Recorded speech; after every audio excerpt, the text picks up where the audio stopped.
আসসালামু আলাইকুম দর্শক, আশা করি সকলে ভালো আছেন। আমি রাকিব এবং আপনারা দেখছেন রাকিব ব্লগস। আজকে চলে আসছি হচ্ছে আলামিন ভাইয়ের দোকানে, আওলাদ স্টিল ফার্নিচারে। এসে দেখি যে বিশাল একটা ব্যবস্থা সে করছে, প্রচুর পরিমাণে কালেকশন। একটু আপনাদেরকে দেখাই দিই। আলামিন ভাই, একটু এই আলমারিটা একটু দেখি, যে এটা তো মনে হইতেছে যে পুরো কাঠের মতো। আমি তো ভাবছি যে কাঠের আলমারি, সম্পূর্ণ স্টিলের। আচ্ছা এটা পুরোপুরি স্টিলের আলমারি, তাই তো? আচ্ছা, আর কালার ফিনিশিংটা এমন হয়েছে, এটা কি রং দিয়ে কালার করছেন আসলে? এটা ভাই ওয়াটারপ্রুফ ধরতে গেলে। আচ্ছা, ধরতে গেলে ওয়াটারপ্রুফ, মানে পানি লাগলে কোনো সমস্যা পানি নেই। লাগলে কোনো সমস্যা নেই। আচ্ছা, এমনি তো স্টিলে কোনো সমস্যা হয়ই না।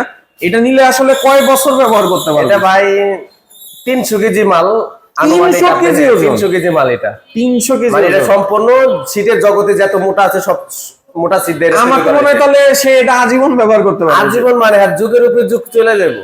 আচ্ছা, আর যদি কালারের গ্যারান্টি আছে? কালার আপনি 10 বছর ব্যবহার করতে পারবেন। আচ্ছা, এরপরে আবার একটু কালার করাই নিলে আবার আবার একটু কালার, যে কোনো জিনিস একটা টেম্পার থাকে ভাই, 10 বছর 15 বছর আপনি অনায়াসে ব্যবহার করতে পারবেন।